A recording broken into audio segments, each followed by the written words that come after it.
رب اشرح لي صدري ويسر لي امري واحلل عقدة من لساني يفقهوا قولي ربي زدني علما ربي يسر ولا تؤثر وتمم بالخير۔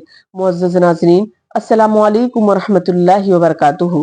پچھلے اسباق میں ہم نے قابل احترام مہینوں کے بارے میں پڑھا کہ اس میں لڑائی بھڑائی نہیں کرنی چاہیے، نہ ہی جنگ و جدال کرنا چاہیے، نہ ہی قتل و غارت گری کرنی چاہیے، اور اس کے علاوہ جو لوگ اسلام سے پھر جاتے ہیں تو اس کی دنیا اور آخرت میں کیا سزا ہوتی ہے اس کے بارے میں پڑھا، اور ان کے نیک اعمال کا کیا بدل ہوتا ہے اس کو پڑھا۔ اس کے بعد اللہ تعالیٰ نے فرمایا کہ لوگ آپ سے جوا اور شراب کے بارے میں پوچھتے ہیں تو بتا دیجیے کہ وہ بہت بڑا گناہ ہے، اس کے بارے میں پڑھا۔ آگے اللہ تعالیٰ فرماتے ہیں اعوذ باللہ من الشیطان الرجیم بسم اللہ الرحمن الرحیم وبہ نستعین وَيَسْأَلُونَكَ عَنِ الْيَتَامَى قُلْ إِصْلَاحٌ لَهُمْ خَيْرٌ وَإِن تُخَالِطُوهُمْ فَإِخْوَانُكُمْ وَاللَّهُ يَعْلَمُ الْمُفْسِدَ مِنَ الْمُصْلِحِ وَلَوْ شَاءَ اللَّهُ لَأَعْنَتَكُمْ إِنَّ اللَّهَ عَزِيزٌ حَكِيمٌ۔ کہ لوگ آپ سے یتیموں کے بارے میں سوال کرتے ہیں تو آپ کہہ دیجئے کہ ان کی خیر خواہی بہتر ہے، تم اگر ان کا مال اپنے مال میں ملا بھی لو تو وہ تمہارے بھائی ہیں۔ بدنیت اور نیک نیت ہر ایک کو اللہ خوب جانتا ہے، اور اگر اللہ چاہتا تو تمہیں مشقت میں ڈال دیتا، یقیناً اللہ غلبے والا اور حکمت والا ہے۔ یہاں پر جب یتیموں کا مال ظلمن کھا جانے کی وعید آئی تو صحابہ اکرام ڈر گئے اور انہوں نے یتیموں کا مال الگ کر دیا، حتیٰ کہ انہوں نے ان کا کھانا تک الگ کر دیا۔ اگر ان کا کوئی کھانا بچ جایا کرتا تھا تو وہ اس کو استعمال نہیں کرتے تھے، یہاں تک کہ وہ خراب ہو جایا کرتا تھا۔ تو یعنی وہ صرف اس وجہ سے نہیں استعمال کرتے تھے کہ کہیں ہم بھی اسی وعید کے زمرے میں نہ آ جائیں۔ تب یہ قرآن کی آیت نازل ہوئی کہ اللہ تعالیٰ بدنیت اور نیک نیت دونوں کو جانتا ہے، تم ان کے مال کو لے لو، تمہاری نیت اللہ تعالیٰ دیکھتا ہے کہ تم کس غرض سے لے رہے ہو ان کی مال کو۔ تو اس طریقے سے حالانکہ تمہارے بھائی ہیں لیکن تمہاری نیت اللہ تعالیٰ دیکھیں گی کہ حالانکہ تم نیک نیت سے لے رہے ہو یا بدنیت سے لے رہے ہو۔ اس کے بعد اللہ تعالیٰ نے فرمایا واللہ عزیز الحکیم، اور اللہ تعالیٰ حکمت والا بھی ہے اور عزیز بھی ہے۔ آگے اللہ تعالیٰ نے فرمایا وَلَا تُنْكِحُوا الْمُشْرِكَاتِ حَتَّى يُؤْمِنَّ، کہ تم شرک کرنے والی عورتوں سے تاوقت کی وہ ایمان نہ لائیں نکاح نہ کرو۔ وَلَا أَمَةٌ مُؤْمِنَةٌ خَيْرٌ مِّن مُشْرِكَةٍ وَلَوْ أَعْجَبَتْكُمْ، ایمان دار لوڈی بھی شرک کرنے والی آزاد عورت سے بہت بہتر ہے۔ وَلَا تُنْكِحُوا الْمُشْرِكِينَ حَتَّى يُؤْمِنُوا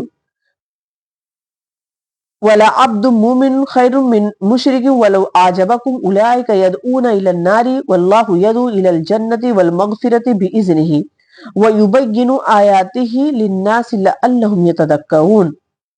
اللہ تعالیٰ فرماتے ہیں کہ ایماندار لوڈی بھی شرک کرنے والی آزاد عورت سے بہت بہتر ہے، گو تمہیں مشرکہ ہی اچھی لگتی ہو، اور نہ شرک کرنے والے مردوں کے نکاح میں اپنی عورتوں کو دو جب تک کہ وہ ایمان نہ لائیں۔ ایماندار غلام آزاد مشرک سے بہتر ہے، گو مشرک تمہیں اچھا لگے۔ یہ لوگ جہنم کی طرف بلاتے ہیں اور اللہ اپنے حکم سے جنت اور اپنی بخشش کی طرف بلاتا ہے، اور وہ اپنی آیتیں لوگوں کے لیے بیان فرماتا ہے تاکہ وہ نصیحت حاصل کریں۔ یہاں پر شرک کرنے والی عورتوں سے مراد بتوں کی پجاری ہیں۔ بتوں کی پجاری عورتوں سے نکاح کرنے کے لیے نہ ہی مرد کر سکتا ہے، مسلمان مرد، نہ ہی مسلمان عورت کر سکتی ہے۔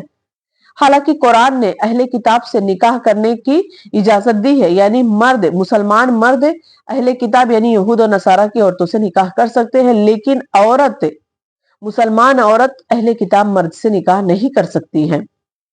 تو یہاں پر مشرکہ عورت کے بارے میں جو بتوں کی پجاری ہے اس کے بارے میں بتایا گیا کہ تم اس سے نکاح مت کرو، چاہے تم مرد ہو چاہے عورت ہو، تم اس سے نکاح مت کرو یہاں تک کہ وہ ایمان لے آئے۔ جب تک کہ وہ ایمان نہ لائے، اسلام قبول نہ کرے، تب تک تم اس سے نکاح مت کرو۔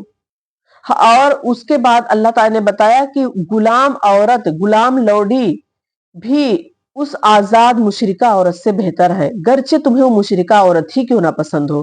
اسی طریقے سے عورتوں کے بابت فرمایا ہے کہ تم مشرک مرد سے نکاح مت کرو جب تک کہ وہ اسلام نہ لے آئے، ایمان نہ لے آئے۔ حالانکہ تمہارے لیے غلام مرد جو غلام ہے، نوکر ہے، وہ اس آزاد مشرک مرد سے زیادہ بہتر ہے۔ اور اس کے بعد وجہ بتائی اللہ تعالیٰ نے، کیا وجہ ہے؟ تو اللہ تعالیٰ فرماتے ہیں کہ اولئک یدعون الی النار، وہ تمہیں جہنم کی طرف بلاتے ہیں. یعنی مشرک شرک کرنے والا کہاں بلاتا ہے؟ وہ جہنم کی طرف دعوت دیتا ہے. چونکہ وہ خود برا کام کرتا ہے تو برائی کی ہی دعوت دے گا. اور اللہ تعالیٰ اپنی جنت اور مغفرت کی طرف بلاتا ہے. یعنی اللہ تعالیٰ تمہیں اپنی جنت اور مغفرت کی طرف بلاتا ہے کہ میں تمہیں بخش دوں، میں تمہیں اپنی جنت میں داخل کر دوں. اور وَيُبَيِّنُ آيَاتِهِ لِلنَّاسِ لَعَلَّهُمْ يَتَذَكَّرُونَ، اور اللہ تعالیٰ نے کیا فرمایا کہ وہ اپنی آیتیں لوگوں کے لیے بیان فرماتا تاکہ وہ نصیحت حاصل کریں. یعنی اللہ تعالیٰ نے اپنی آیتیں لوگوں کے لیے کھول کھول کر بیان فرما دی تاکہ لوگ اس سے نصیحت حاصل کریں، اس سے عبرت حاصل کریں، اور جیسا اللہ اور اس کے رسول نے حکم دیا بالکل اسی طریقے سے عمل کریں. کیونکہ اللہ تعالیٰ سورہ حشر میں فرماتے ہیں مَا آتَاكُمُ الرَّسُولُ فَخُذُوهُ وَمَا نَهَاكُمْ عَنْهُ فَانْتَهُوا، رسول جو تمہیں دے اس کو لے لو اور جس چیز سے روکے اس چیز سے رک جاؤ. تو ہمیں نبی نے جو قرآن کے ذریعے سے ہمیں تعلیم دی ہے، اللہ کے بتائے ہوئے احکامات بتائے ہیں، ہمیں اس پر عمل کرنا چاہیے. اور ہمیں اللہ کے جو ناپسندیدہ اللہ نے جو چیزیں ناپسند فرمائی ہیں ہمیں ان چیزوں سے اجتناب کرنا چاہیے. آمین. آخر میں اللہ تعالیٰ سے دعا ہے کہ اللہ تعالیٰ ہمیں کہنے سننے سے زیادہ اس پر عمل کرنے کی توفیق عطا فرمائے، اور ہمیں اعمال صالحہ زیادہ سے زیادہ کرنے کی توفیق عطا فرمائے. آمین. وآخر دعوانا ان الحمد للہ رب العالمین، والسلام علیکم ورحمۃ اللہ وبرکاتہ.